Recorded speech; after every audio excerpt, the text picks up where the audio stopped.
नमस्कार दोस्तों, मैं नानूलाल प्रजापति स्वागत करता हूं आप सभी का आपके अपने YouTube चैनल में। दोस्तों, मैंने पहले एंकरिंग से संबंधित कुछ वीडियो आपके साथ साझा किए थे। सारे वीडियो को बहुत अच्छे व्यूज मिले, उससे मुझे उत्साह मिला। उन सब वीडियो में मैंने आपको बताने की कोशिश की थी कि आप एक बेस्ट एंकर कैसे बन सकते हैं, एक्सीलेंट एंकरिंग कैसे कर सकते हैं, अपनी स्पीच की शुरुआत कैसे इफेक्टिव तरीके से कर सकते हैं और अपनी पूरी स्पीच कैसे अच्छे से डिलीवर कर सकते हैं। उसके लिए मैंने बहुत सारे टिप्स आपको उन वीडियो के माध्यम से बताने की कोशिश की थी।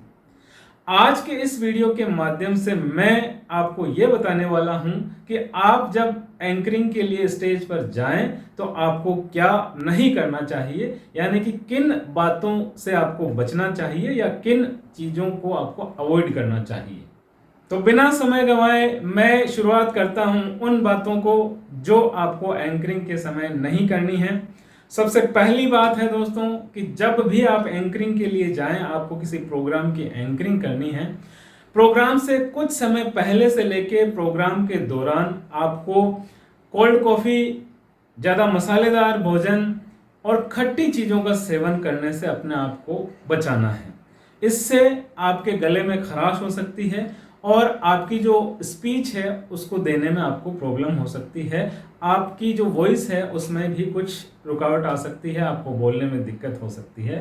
तो आपको खट्टी चीज़ों से अपना बचाव रखना है और ज़्यादा मसालेदार चीज़ों से और कोल्ड कॉफ़ी से और तीखा भोजन करने से आपको अपना बचाव एंकरिंग के दौरान या एंकरिंग से ठीक कुछ समय पहले तक आपको इसको अवॉइड करना है।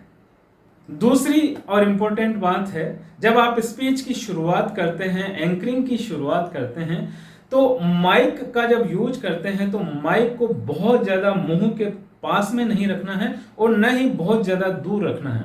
कई लोगों को देखते हैं कि वो या तो माइक को बहुत मुंह से सटा के रखते हैं जिससे आवाज़ भर्रा जाती है, बहुत ज़्यादा साउंड होता है और ऑडियंस को कुछ समझ में नहीं आता, या फिर वो माइक को बहुत ज़्यादा इतना दूर रखेंगे कि वॉल्यूम आगे बहुत जितनी जानी चाहिए उतनी जा नहीं पाती है और लोगों को समझ में ही नहीं आता है कि आप बोल क्या रहे हैं, आपकी वॉल्यूम बहुत लो हो जाती है। तो आपको माइक की जो दूरी है वो मेंटेन करके रखनी है, बहुत ज़्यादा नीचे भी नहीं और बहुत ज़्यादा मुंह से सटा के भी नहीं। आप 6 से 8 इंच के लगभग की दूरी रखते हुए अपने माइक को मेंटेन करें। अगर आपके पोडियम पे माइक लगा हुआ है तो उसको भी आप सेट करके लगभग 8 इंच की दूरी पर आप उसको सेट करके रखें, ताकि आपकी जो वॉल्यूम है वो बहुत ज़्यादा भर्राए भी नहीं, बहुत ज़्यादा उसका साउंड ना हो और इतना वॉल्यूम लो भी ना हो कि ऑडियंस तक उसकी आवाज़ भी ना पहुंच पाए। तीसरे बिंदु में हमें ये ध्यान रखना है कि अगर आप स्पीच के लिए या एंकरिंग के लिए कोई स्क्रिप्ट तैयार आपने की है या कुछ नोट्स आपने लिखे हैं, तो कई बार आपने देखा होगा कि लोग उन नोट्स को और स्क्रिप्ट को पढ़ते रहते हैं। ऑडियंस के सामने ही वो कागज हाथ में उठा के उनको पढ़ते हैं और बोलते हैं। इससे आपकी जो स्पीच है या आपकी एंकरिंग है उतनी ज़्यादा इफेक्टिव नहीं होगी।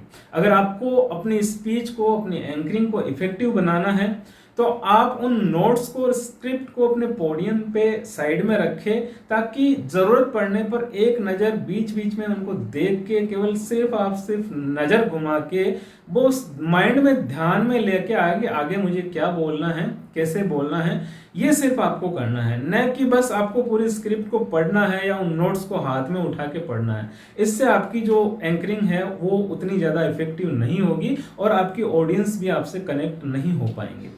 दोस्तों, स्टेज का जो डर है वो हर किसी को होता है, चाहे कोई कितना भी बड़ा वक्ता क्यों ना हो, पब्लिक स्पीकर क्यों ना हो, स्टेज का डर हर किसी के मन में होता है। आपको बस ये ध्यान रखना है कि आपके मन में जो भी डर है, घबराहट है, उसको आपकी ऑडियंस को कतई पता नहीं लगने देना चाहिए। आपको अपना कॉन्फिडेंस बना के रखना चाहिए, अपना उत्साह बना के रखना चाहिए। आप थके हुए हैं, आपको कोई बीमारी है, कोई तकलीफ है, आपकी तबीयत खराब है, वो सारी बातें आपकी ऑडियंस को कतई पता नहीं लगनी चाहिए। इस तरह से आप अपने आप को अपने स्टेज पर प्रेजेंट करें, ताकि आपका जो प्रभाव है, आपकी जो इमेज है एक अच्छे एंकर की, एक बेस्ट एंकर की, वो आपके ऑडियंस के दिमाग में मेंटेन रहे। एंकरिंग के मैंने पहले वाले वीडियो में आपको बताया था दोस्तों कि बेस्ट एंकर के लिए ये जरूरी है कि वो अपनी ऑडियंस से आई कांटेक्ट बना के रखें।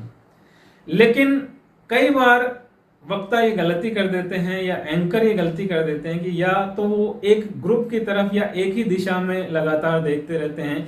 कुछ एक लोगों से ही उनका आई कांटेक्ट होता है, किसी एक विशेष व्यक्ति से उनका आई कांटेक्ट होता है, इससे बाकी जो ऑडियंस है वो उनसे डिस्कनेक्ट हो जाती है।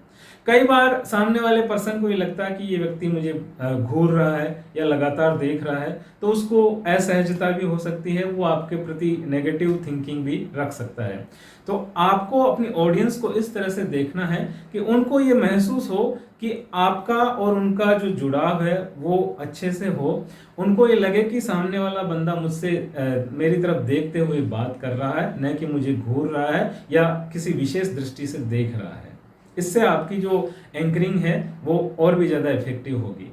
दोस्तों, एंकरिंग में या स्पीच में ह्यूमर का बहुत बड़ा रोल होता है, यानी कि हंसी मजाक का, जोक का, चुटकुलों का एक अपना महत्व होता है ऑडियंस को कनेक्ट करने में, ऑडियंस को लंबे समय तक रोक के रखने में। लेकिन इसकी बहुत ज़्यादा अति भी खराब है। आपको जहां जितना ज़रूरत है उतना ही अपनी स्पीच में और एंकरिंग में ह्यूमर का इस्तेमाल करना चाहिए, नहीं तो आपकी जो छवि है एंकर की कम और जोकर की ज़्यादा हो सकती है। इसका आपको बहुत ही अच्छे से ध्यान में रखते हुए संतुलन बनाए रखना है कि कहाँ हंसी मजाक करना है और कहाँ अपनी ऑडियंस को गंभीरता से अपनी बात को डिलीवर करना है। आगे है दोस्तों अपने हाथों का इस्तेमाल। कई वक्ताओं को देखा होगा कि अपने हाथों का बहुत ज़्यादा इस्तेमाल करते हैं। कई बार तो ऐसी ऐसी हरकतें अपने हाथों से करते हैं, जैसे अपने नाखूनों को ऐसे रगड़ रहे हैं, नाखूनों को काट रहे हैं, हाथ को ऐसे ऐसे मरोड़ रहे हैं। कई बार तो नाखून चबाने भी लग जाते हैं, कान खुजा रहे हैं, बाल खुजा रहे हैं, खुजली हो रही है। ऐसे अपने हाथों का इस्तेमाल जब आप एंकरिंग कर रहे हैं, स्टेज पर हैं ऑडियंस के सामने, तो ये सारी बातें आपको नहीं करनी हैं। अपने हाथों को सिर्फ और सिर्फ अपने जो पोस्चर के अकॉर्डिंग जो आपकी स्पीच में प्रभावशाली बनाने में मदद कर सके, उतना ही अपने हाथों का प्रयोग आपको करना है। एंकरिंग के दौरान स्टेज पर भी आपको बहुत ज़्यादा इधर से उधर चहलकदमी नहीं करनी है कि आप कभी इस कोने में, कभी उस कोने में, कभी उधर आगे, कभी पीछे, इधर से उधर आप एंकरिंग करते हुए, स्पीच देते हुए चहलकदमी कर रहे हैं। इससे आपको अपना बचाव करना है। लेकिन दोस्तों, इसका ये भी मतलब नहीं है कि आप बुत बनकर और ऐसे सावधान में खड़े हो गए और अपनी स्पीच दे रहे हैं। इससे भी आपकी जो स्पीच है बहुत ज़्यादा प्रभावी नहीं होगी। आपको जितना ज़रूरत है उतना आपके जेस्चर और पोस्चर को रिलैक्स मोड में रखते हुए, अगर आपको थोड़ा सा लग रहा है कि थोड़ा सा ऑडियंस से कनेक्ट होने के लिए 1 या 2 कदम आगे जाना है, साइड में दाएं जाना है या बाएं जाना है, तो आप जाओ। कभी कभार आपका लंबा प्रोग्राम है, 1 या 2 बार अगर आप ऑडियंस के बीच में भी जाते हैं और उनसे कनेक्ट होते हैं, तो ये ऑडियंस को बहुत अच्छा लगेगा। लेकिन बहुत ज़्यादा चहलकदमी और इधर से उधर जाना आना, इससे आपको अपना बचाव करना है। एक अच्छे एंकर की भूमिका के रूप में आपको इस तरह की चीज़ों से बचना है। अगला बिंदु है दोस्तों पोस्चर का। कई बार हम देखते हैं कि स्पीच देने वाला बंदा है वो पोडियम का सहारा लेके ऐसे उस पर झुक जाता है, तिरछा हो जाता है और बड़े अलग अंदाज में अपनी बात कहने की कोशिश करता है, या फिर बिल्कुल सामने की तरफ हाथ रखते हुए झुक कर, और या कंधे उनके झुके हुए होते हैं और गर्दन भी नीचे झुकाकर वो बात करते हैं। तो वो इतनी ज़्यादा प्रभावशाली बात नहीं होती है। हमेशा हमारे कंधों को है एकदम स्ट्रेट सीधा रखना है, कमर को हमें अपना सीधा रखना है, और जहाँ ज़रूरत है रिलैक्स मोड में भी बीच बीच में हमें अपने जेस्चर को बदलाव कर सकते हैं। लेकिन उत्साह नज़र आना चाहिए, जोश नज़र आना चाहिए आपके स्पीच में, आपकी एंकरिंग में। आप जिस प्रोग्राम की एंकरिंग कर रहे हैं उस प्रोग्राम में शुरुआत से लेके अंत तक आपको अपने स्टेज पर बने रहना है। स्टेज छोड़कर कई बार लोग चले जाते हैं, वो नेगेटिव असर करता है। कई बार हम अगले वक्ता को जब या किसी गेस्ट को बोलने के लिए बुलाते हैं मंच पे, तो एंकर जो है वो साइड में चला जाता है, स्टेज से नीचे आ जाता है, ऑडियंस के बीच में आ जाता है।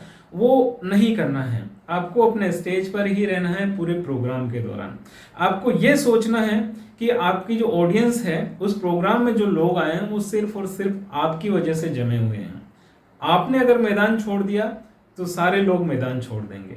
उनको बाकी अतिथियों से, बाकी गेस्ट से कोई लेना देना नहीं है। ऐसी सोच आपको अपने दिमाग में रखनी है और शुरू से अंत तक डटे रहना है स्टेज पर और अपने पोडियम पर। जब आप एंकरिंग कर रहे हैं या अपनी स्पीच दे रहे हैं तो किसी भी तरह का विवाद और बहस आपको नहीं करनी है। विवादों से और बहस से अपने आप को हमेशा बचा के रखना है। कभी भी आपके ऊपर कोई नेगेटिव कमेंट आता है या कोई भी प्रतिक्रिया आती है ऑडियंस की तरफ से या स्टेज के जो अदर लोग हैं उनकी तरफ से कोई कमेंट या ऐसी कोई रिएक्शन या कोई प्रतिक्रिया आपके ऊपर आती है, आपकी किसी बात पर कोई रिएक्शन आता है, तो आपको चिढ़कर या गुस्सा होकर वापस उनको रिएक्शन नहीं देना है।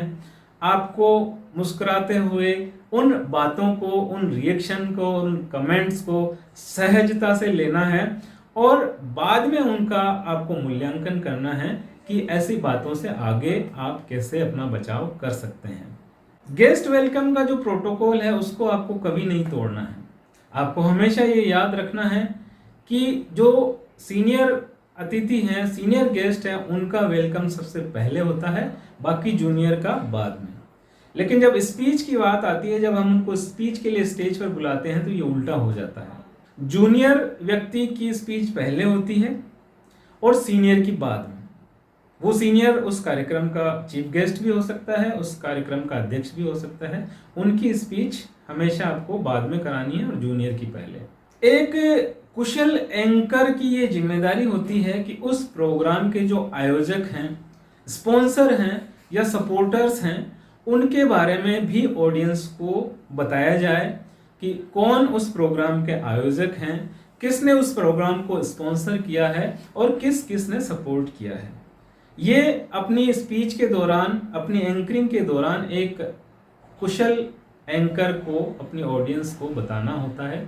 लेकिन इसकी बहुत ज़्यादा अति नहीं होनी चाहिए, इसको बार बार रिपीट नहीं करना चाहिए। कई बार कुछ एंकर जो हैं वो बार बार रिपीट करते हैं, उससे जो ऑडियंस है वो बोर हो जाती है, उकता जाते हैं लोग बार बार सेम चीज़ों को सुनकर, और उनको ये लगता है कि बस ये सामने वाली जो पार्टी है ये सिर्फ अपना प्रचार करने के लिए यहाँ पे है और हमें फालतू में बोर करने के लिए बुलाया गया है।